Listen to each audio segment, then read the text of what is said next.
Selamat petang, salam sejahtera. Terima kasih karena bersama dengan saya di Nazilin Unity Channel. Saudara-saudara sekalian, ini satu pendedahan yang pastinya menarik perhatian Anda. Tapi sebelum itu, sila tinggalkan komen Anda dan tekan butang subscribe. Tekan butang subscribe itu percuma, Anda tak perlu bayar apa-apa, tapi Anda dapat isu-isu terkini, ulasan-ulasan terkini daripada channel saya. Saudara-saudara sekalian, hari ini dipetik daripada Sabudin Hussein, tak mungkin ada ahli parlimen Barisan Nasional berani letak jawatan.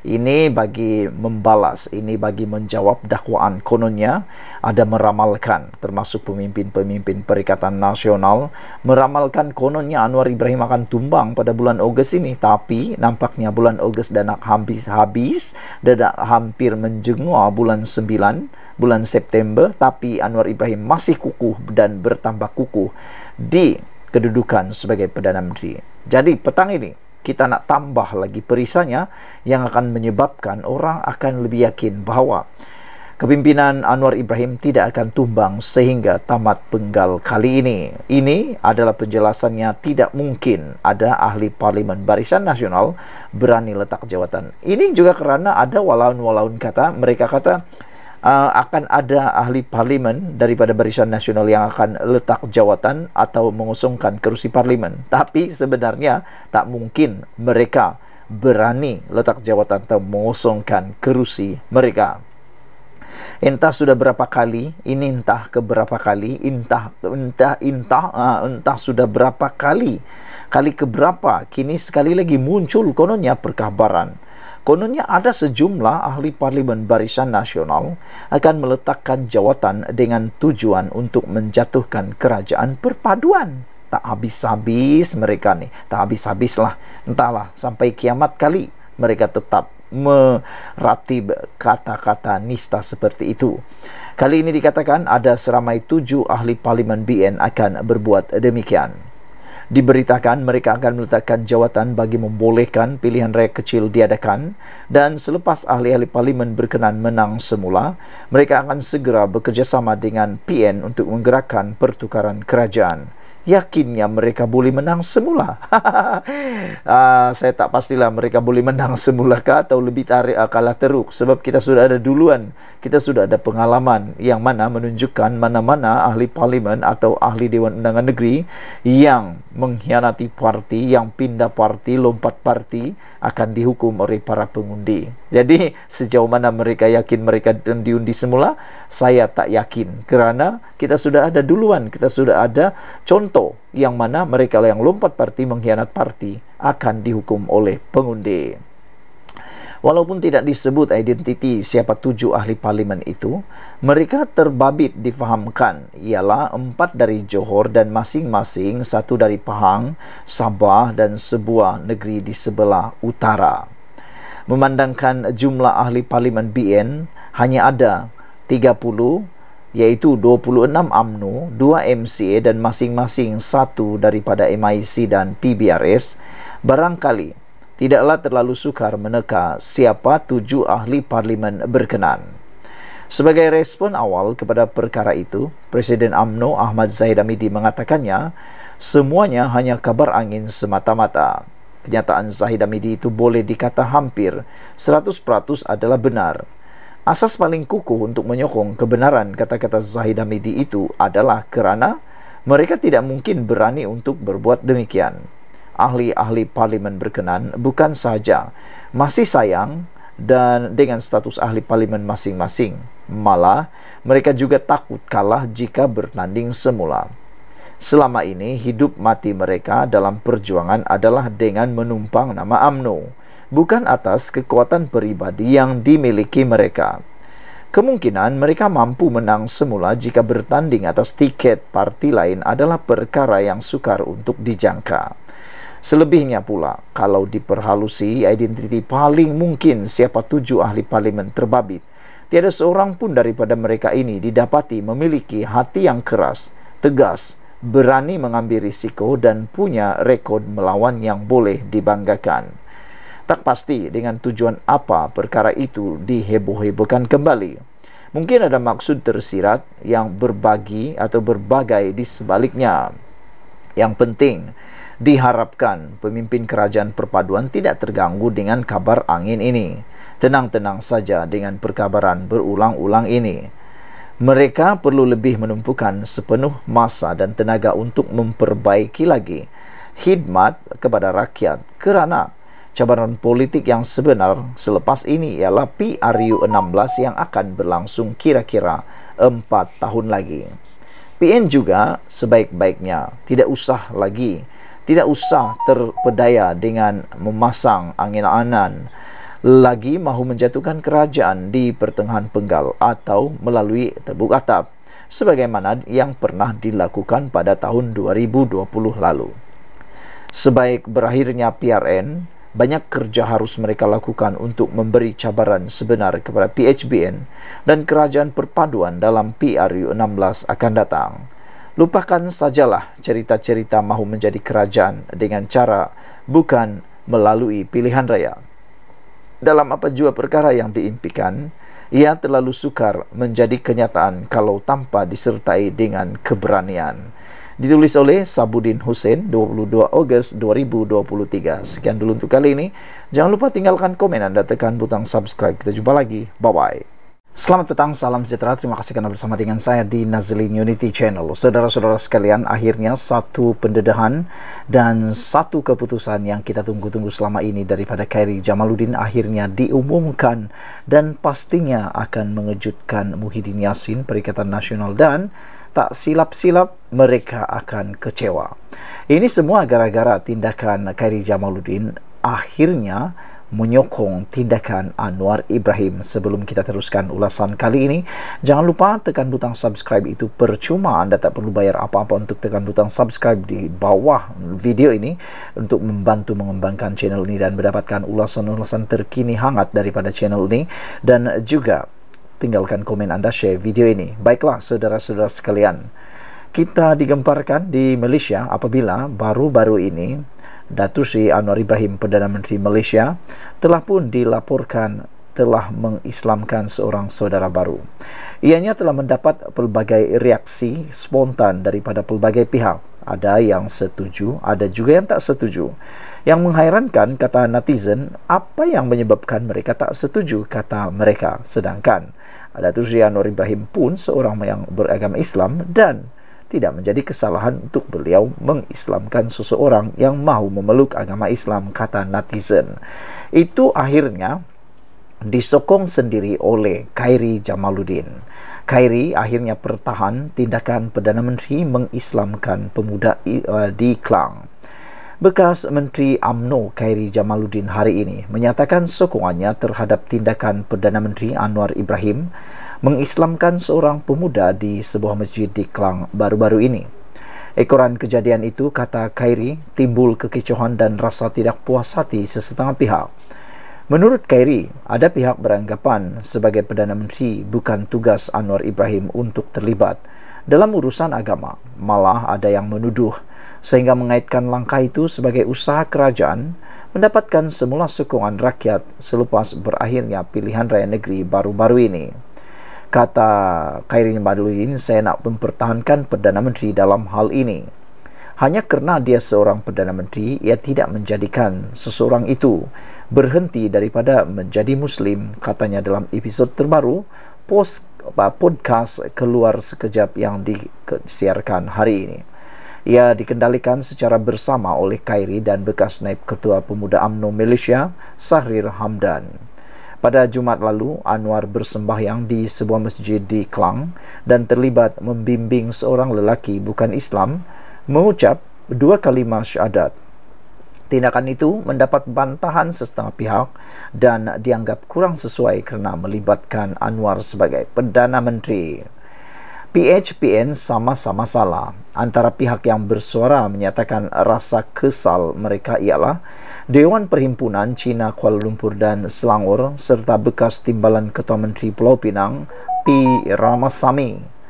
Khairi berkata dia menghubungi bekas Menteri Agama yang juga bekas Mufti Wilayah Persekutuan Zulkifli Muhammad untuk mendapatkan pandangan mengenai tindakan Anwar. Kata Khairi Jamaluddin, Zulkifli memberitahunya mana-mana orang Islam boleh membantu seseorang yang ingin memeluk Islam secara sukarela. Dilaporkan bahawa Perdana Menteri terlibat dalam acara itu secara spontan. Saya juga akan melakukan perkara yang sama jika ada orang mendekati saya dan meminta berbuat demikian, katanya. Sementara itu, Sahril turut sependapat dengan Khairi dan menjelaskan pada akhirnya Islam adalah agama rasmi negara. Justru katanya, sekarang sebarang bentuk usaha memastikan Islam diperkukuhkan sentiasa disambut baik. Mengulas juga menyentuh isu pemuda PN bercadang menggunakan logo dan tema Hari Kebangsaan yang berbeza daripada apa yang digunakan Putrajaya. Khairi menganggap tindakan tersebut sebagai kebudak-budakan. Pada masa sama, bekas ahli Parlimen Rembau itu mengingatkan, ia bukanlah kali pertama langkah tersebut dibuat. Pada tahun 2012, semasa sambutan Hari Kebangsaan ke-55, tema dan slogan kebangsaan ialah Satu Malaysia Janji Ditepati. Tetapi pembangkang ketika itu tampil dengan tema yang berbeza, iaitu Sebangsa, Senegara, Sejiwa. Malah, Selangor juga tidak menggunakan logo kerajaan pusat untuk merdeka tahun lepas. Jadi kedua-duanya PN dan PH bersalah, katanya lagi. Apabila Sahril bertanya jika sudah tiba masa untuk negara melangkah tanpa slogan dan tema, secara sinis Khairi berkata, oh tidak, di Malaysia akan berlaku rusuhan kalau tiada slogan. Sekian dulu untuk kali ini. Jangan lupa tinggalkan komen anda, sila tekan butang subscribe. Kita jumpa lagi. Bye-bye. Selamat malam, salam sejahtera. Terima kasih kerana bersama dengan saya di Nazilin Unity Channel. Ini satu keputusan paling luar biasa terbaik yang kita tunggu-tunggu daripada Datuk Seri Anwar Ibrahim, Perdana Menteri kita yang ke-10. Akhirnya Datuk Seri Anwar Ibrahim tampil, sampaikan keputusan ditunggu-tunggu oleh seluruh rakyat Malaysia dan pastinya mengejutkan juga termasuklah Parti Gabungan Pembangkang Perikatan Nasional. Dengan ini Anwar Ibrahim kata beliau mempertimbang untuk menyaman Goldman Sachs berkaitan dengan penyelesaian 1M. Perdana Menteri Anwar Ibrahim berkata beliau mungkin mempertimbangkan untuk mengambil tindakan undang-undang terhadap Goldman Sachs Group Inc. berhubung peranan syarikat tersebut dalam skandal berbilion dolar melibatkan 1MDB. Menurut temu bual dengan CNBC, kerajaan menimbang beberapa pilihan. Selain rundingan dengan firma Wall Street itu, kata Anwar kepada Martin Xiong dari CNBC, setakat ini, bank tersebut tidak terlalu memberi kerjasama, kata Anwar lagi. Jadi, tentu saja ada perbincangan mengenai perkara tersebut. Terdapat laluan lain boleh diambil. Saya tidak menolak kemungkinan untuk meneruskan dengan tuntutan undang-undang, katanya dalam temu bual tersebut, yang sebahagian petikan disiarkan hari ini. Namun, kata Anwar, isu tersebut adalah kompleks dan tindakan undang-undang di Amerika Syarikat membabitkan kos yang tinggi bagi kerajaan. Tetapi ada anda mencuri daripada rakyat, saya perlu mendapatkannya semula, kata Anwar Ibrahim lagi. 1MDB menjadi tumpuan skandal berbilion dolar yang mencetus siasatan di Asia, di Amerika Syarikat dan Eropah. Pada tahun 2020, Goldman Sachs mengakui peranannya dalam kes rasuah asing terbesar dalam sejarah penguatkuasaan Amerika Syarikat dengan mencapai beberapa penyelesaian antarabangsa bernilai berbilion dolar untuk mengakhiri siasatan berkaitan pengumpulan dana bagi 1MDB. Pada Januari, Anwar menuntut Bank Amerika Syarikat itu menghormati penyelesaian pada tahun 2020 dengan pentadbiran sebelum ini atas peranan pengumpulan dana sebanyak US$6.5 bilion pada tahun 2012 dan 2013 bagi 1MDB. Beliau kemudiannya berkata, perjanjian yang dicapai oleh pentadbiran terdahulu dengan Goldman Sachs adalah terlalu ringan dan beliau sedang menilai semula perkara tersebut.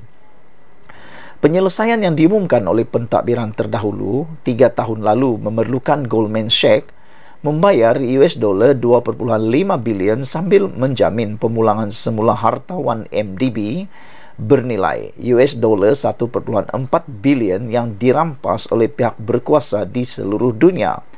Sebagai balasan, kerajaan Malaysia menggugurkan tuduhan terhadap bank tersebut.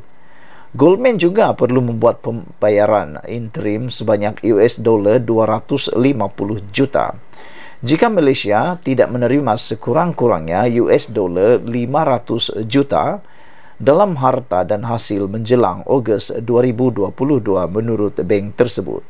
Bagaimanapun, kedua-dua pihak berbeza pendapat mengenai sama ada Putrajaya telah menerima $500 juta hasil kutipan menjelang tarikh akhir Ogos, kata Goldman Sachs dalam satu pernyataan tahun lalu. Mengapa saya perlu menghukum rakyat Malaysia dengan membuat pembayaran keuntungan yang besar yang dibuat oleh mereka? Kata Anwar dalam temu bual itu merujuk kepada Goldman Sachs. Saudara-saudara sekalian, ini satu keputusan yang memang kita dah tunggu-tunggu sejak dulu lagi, yang patutnya diambil keputusan oleh pemerintahan-pemerintahan yang berkaitan. Dengan penyelesaian 1MDB, Anwar timbang saman Goldman Sachs, ini satu perkara yang memang penegasan untuk semua orang yang terlibat secara langsung ataupun tidak langsung dalam isu skandal keuangan terbesar dunia ini, yaitu melibatkan penyelesaian 1MDB. Sekian dulu Malaysia kita punya, kita jaga sama-sama, cintai Malaysiaku. Bye-bye. Selamat malam, salam sejahtera, terima kasih kerana bersama dengan saya di Nazilin Unity Channel. Selepas sudah lama bertahan dan tidak menyampaikan titah, akhirnya Sultan Selangor tampil menyampaikan titah yang kita tunggu-tunggu selama ini. Sultan Selangor bertitah, cukuplah berpolitik, beta dah penat dengar. Sultan Selangor, Sultan Sharafuddin Idris Shah, menitahkan agar semua wakil rakyat di negeri itu berhenti bermain politik. Sebaliknya, baginda bertitah agar mereka memberi tumpuan dalam menyelesaikan masalah rakyat, termasuk usaha memulihkan semula ekonomi di negeri itu. Cukup-cukuplah kita berpolitik, rakyat dah penat, beta pun dah penat dengar titah baginda Sultan. Bangunlah ahli-ahli yang berhormat semua. Fikirkanlah masa depan negeri, negara dan masa depan anak cucu kita. Jadikan negara Selangor hebat semula, seperti mana pada zaman kegemilangan negeri Selangor tidak berapa lama dahulu titah baginda. Sultan Sharafuddin bertitah demikian ketika istiadat pelantikan Menteri Besar Selangor dan ahli-ahli Majlis Mesyuarat Negeri Selangor Exco di Istana Alam Shah, Klang hari ini. Baginda bertitah, kerajaan perlu menitik beratkan aspek kelancaran dan kelicinan dalam pengurusan pentadbiran dengan mengurangkan aspek birokrasi yang boleh menyusahkan serta membebankan rakyat yang berurusan dengan kerajaan. Rakyat pula perlu sentiasa didahulukan, diutamakan dan dibela dalam segala aspek pembangunan dan pentadbiran kerajaan. Sebagai sebuah negara yang mengamalkan sistem demokrasi berparlimen dan raja berperlembagaan, rakyat telah memilih ahli-ahli yang berhormat bagi mentadbir negara dan negeri-negeri dengan harapan agar pemimpin yang dipilih ini mengutamakan agenda kemakmuran rakyat agar kekayaan negara dapat dinikmati bersama dan rakyat dapat hidup dengan selesa makmur sehingga ke generasi akan datang. Oleh itu, keperluan asas rakyat, pemulihan ekonomi rakyat dan kos sara hidup perlu sentiasa dititik beratkan agar mereka tidak terus dibebani dengan kemelisetan ekonomi yang begitu mencabar sekarang ini, titah baginda Sultan Selangor. Sultan Sharafuddin bertitah adalah menjadi keutamaan baginda agar kerajaan negeri turut menyelesaikan masalah banjir yang sering melanda negeri Selangor dengan mengemukakan rancangan jangka pendek, panjang dan sederhana. Apalah gunanya kita berbangga dengan pencapaian kemajuan ekonomi yang pesat serta status negeri kaya serta kejayaan mencatat KDNK tertinggi di Malaysia, seandainya masalah keperluan asas rakyat pun tidak mampu diuruskan dengan baik, titah baginda. Selain itu, titah baginda, sejak kebelakangan ini Selangor mula ketinggalan dari segi pelaburan dan nilai ekspor barangan berbanding Pulau Pinang, Johor, malah Sarawak. Kejatuhan ini mungkin tanpa kita sedari dan kita lihat gagal untuk segera mengatasinya. Ahli-ahli yang berhormat perlu sadar dengan fakta dan realiti ini. Satu tindakan segera perlu diambil bagi mengelakkan ia daripada terus menjejaskan reputasi negeri Selangor sebagai penyumbang utama ekonomi Malaysia. Beta menaruh harapan yang tinggi untuk ahli-ahli yang berhormat sekalian bagi memberi perkhidmatan yang cemerlang dengan turun ke Padang bagi melihat sendiri keadaan pembangunan yang dirancang dan sedang berjalan titah baginda lagi. Kita sebagai rakyat yang ada di Malaysia, bukan sekadar di Selangor sahaja sebenarnya, kita pun mahu di seluruh negeri-negeri yang ada di Malaysia, cukuplah berpolitik. Rakyat dah penat melihat politik. Bermula daripada langkah Sheraton sampailah sekarang, seakan-akan politik Malaysia tak pernah reda, tak pernah berhenti pergolakannya. Jadi apa kata, selepas kempen, pada waktu kempen, berhabis-habisanlah berkempen dan berpolitik. Habis dan selesai kempen, apa kata? Semua ahli-ahli parlimen, semua ahli-ahli Dewan Undangan Negeri, tak perlulah berpolitik lagi. Jalankan tugas anda dengan sebaiknya. Kami dah memilih anda. Jadi, apa lagi? Pergi kerja, buat kerja. Jangan berpolitik sahaja. Sekian dulu untuk kali ini. Jangan lupa tinggalkan komen anda, tekan butang subscribe. Kita jumpa lagi. Bye-bye. Ini satu lagi pendedahan yang paling panas yang menggemparkan seluruh rakyat Malaysia. Kali ini datang daripada titah Sultan Selangor sendiri. Lama baginda mendiamkan diri. Lama baginda tidak bersuara dan tidak bertitah. Akhirnya, baginda Sultan Selangor bertitah dan pastinya perlu diambil iktibar oleh semua parti politik yang ada di Malaysia. Apakah titah baginda? Baginda Sultan Selangor kata, bertitah, jangan ingat sudah popular boleh perlekeh sesiapa saja. Kita tidak berapa dapat memastikan siapa yang baginda maksudkan ini. Yang mana sudah popular boleh perlekeh sesiapa saja. Baginda mengingatkan kepada semua orang, jangan ingat sudah popular, boleh pula perlekeh sesiapa saja. Sultan Selangor, Sultan Sharafuddin Idris Shah, hari ini menggesa semua ahli politik berhenti daripada amalan mencaci dan sebarang tindakan yang boleh menjejaskan keharmonian masyarakat. Sebaliknya, titah baginda, tumpuan perlu diberikan kepada usaha memajukan kehidupan rakyat dan memakmurkan negara. Menurut Sultan Sharafuddin, tindakan ahli politik yang menggunakan kata-kata kesat lagi biadab menunjukkan ketika ini perasaan hormat mereka kepada institusi diraja semakin terhakis. Sikap biadab mereka ini telah melangkaui batas-batas dan nilai kepribadian orang Islam dan Melayu yang sering dipelihara titah baginda. Ingatlah, jangan kerana kita menyangka bahawa kita cukup popular di kalangan rakyat sehingga bertindak memperlekehkan sesiapa yang tidak sehaluan dengan fahaman politik masing-masing. Malah sanggup pula hadir ke negeri Selangor dengan melemparkan cacian melampaui batas titah baginda. Kemana hilangnya budi bahasa?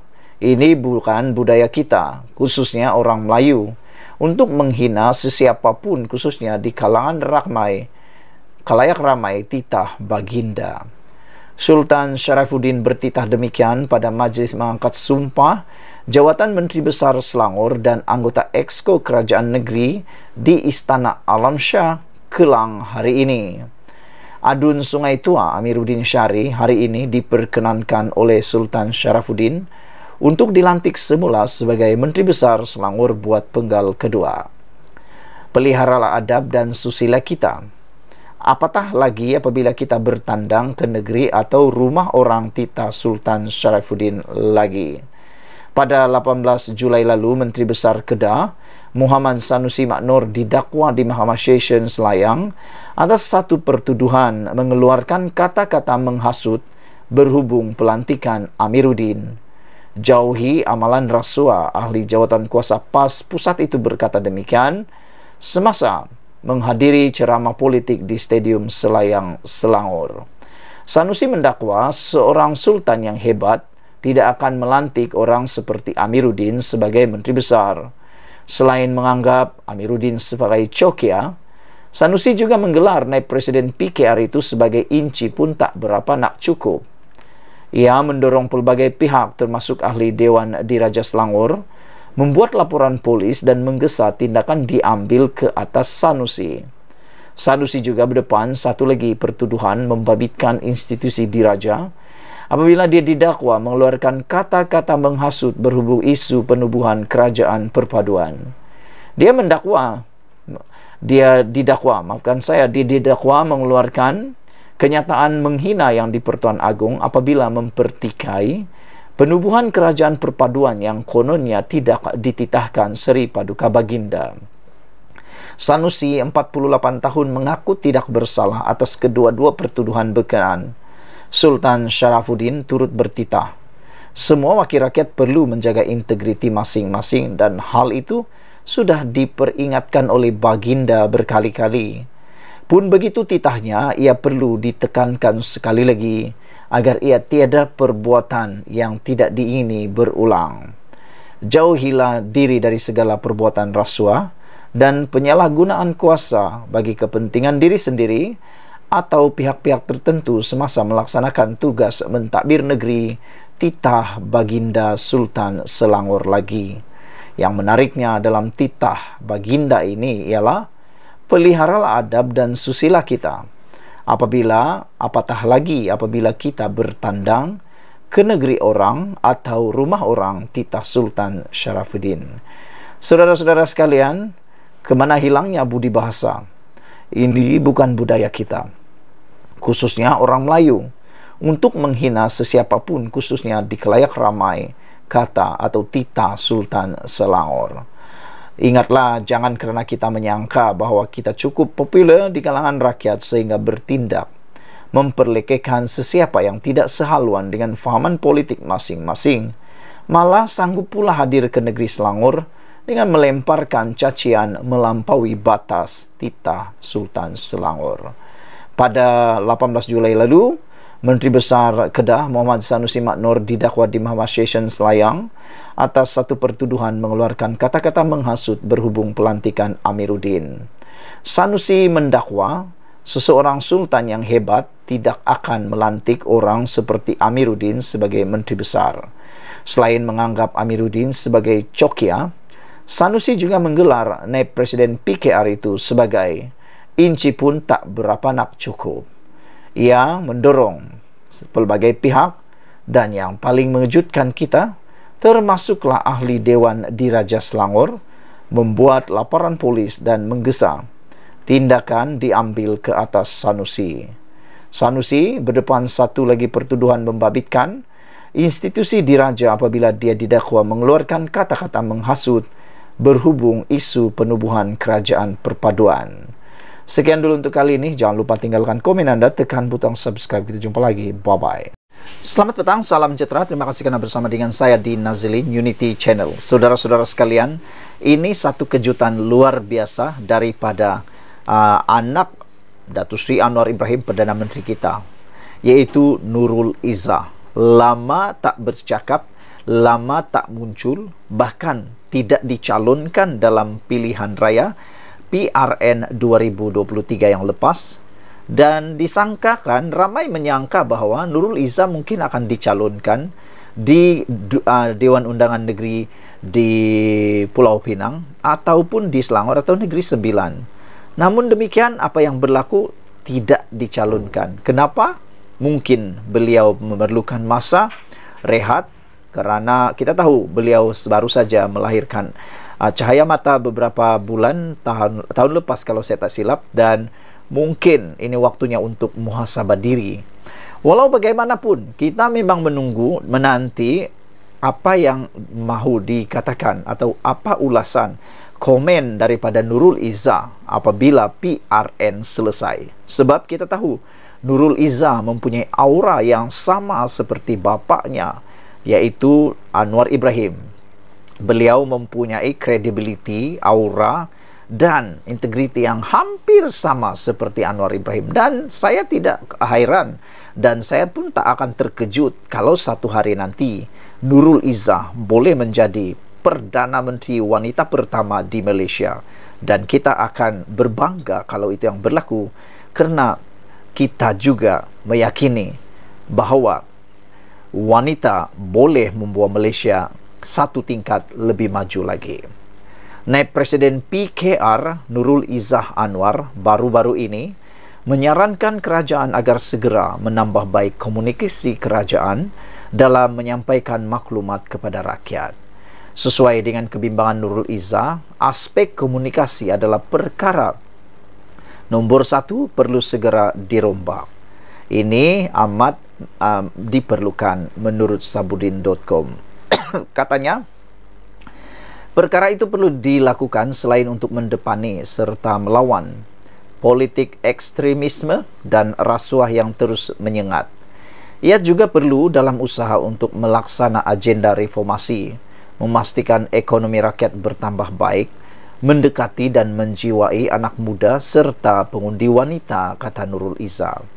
Saya menyertai chorus desakan agar agensi komunikasi kerajaan diperkukuh supaya inisiatif kejayaan dan usaha murni kerajaan perpaduan sampai terus kepada rakyat. Jangan lupa, pertarungan akan tiba lagi nanti, maka usaha memenangi hati dan mendengar denyut jantung rakyat harus berjalan terus, katanya dalam catatan di Instagram. Sebagaimana banyak pihak sudah bercakap bahawa antara punca keputusan tidak memberangsangkan dicapai PHBN dalam PRN baru-baru ini adalah kelemahan komunikasi, penerangan dan penyampaian maklumat kepada rakyat.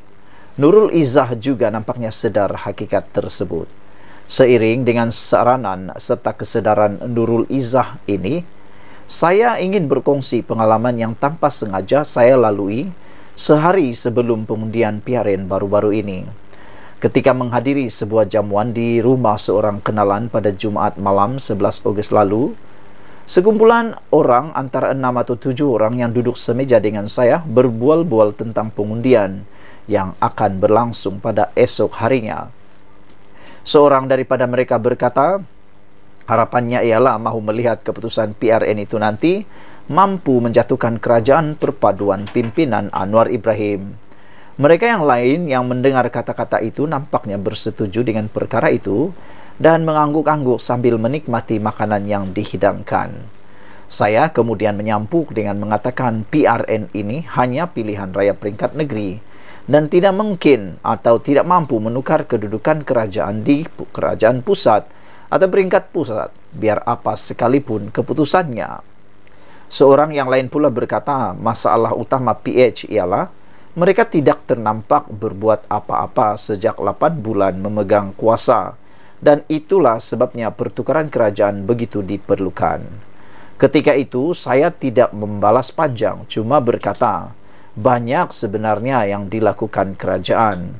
Walaupun panjang lagi perbualan di meja makan selepas itu, tetapi kata-kata PH tidak ternampak berbuat apa-apa sejak 8 bulan memegang kuasa amat membekas dalam fikiran saya. Diikuti pula sepanjang di meja makan itu, kegairahan mereka berbual akhirnya melihat kerajaan perpaduan dijatuhkan begitu bersemarak sekali.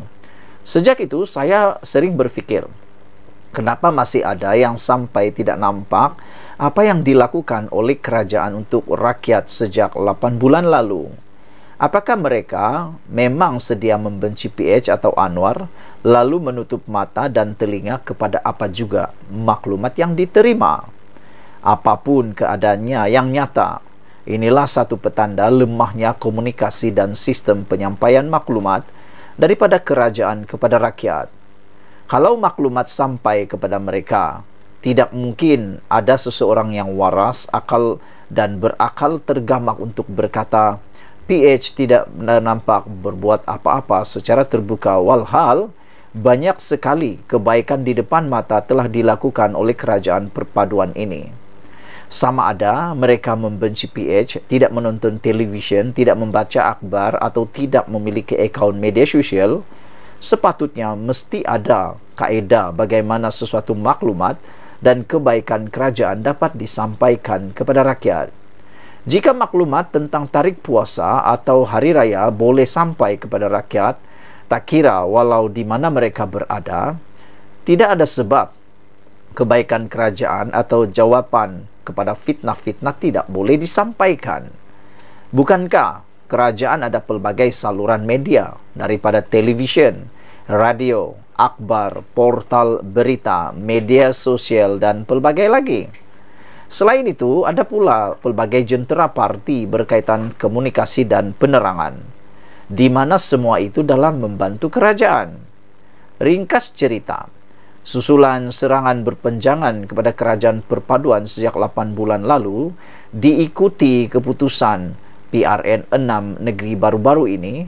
Jika ia merupakan wake up call agar segera bangun dan berlari untuk bekerja, maka perubahan dan rombakan yang paling awal wajib dilakukan ialah berkaitan komunikasi, penyampaian maklumat dan menjawab segala macam fitnah yang bertebaran.